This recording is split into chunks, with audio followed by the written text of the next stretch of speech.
अच्छा, तसव्वुर करें कि आप पैदल सफर पर निकले हैं और अचानक बाम, आपको एक चमकदार रंग का सांप अपने रास्ते पर रेंगता हुआ नजर आता है। आपके दिल की धड़कन तेज हो जाती है। क्या ये खतरनाक है या सिर्फ अपने चमकदार रंग दिखा रहा है? आएं, सबसे दिलचस्प रेंगने वाले जानवरों की बहस को हल करते हैं। कोरल सांप बिमुकाबला मुल्क सांप। पहले जाहिरी शक्ल की बात करते हैं।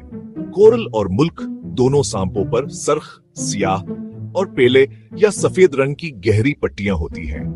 ये फितरत के इंतबाही निशान की तरह है या एक मजाक, इस बात पर मुनहसर है कि आप किस सांप से निपट रहे हैं। यहां एक मोड़ है, सिर्फ एक जहरीला होता है, दूसरा बिल्कुल बेजरर। तो आप उन्हें कैसे पहचानेंगे?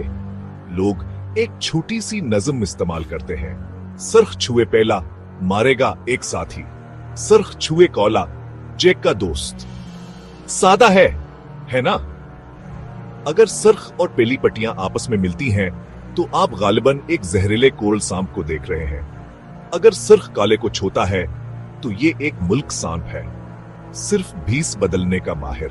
लेकिन याद रखें, ये नज़म सिर्फ शमाली अमेरिका के सांपों के लिए कारआमद है।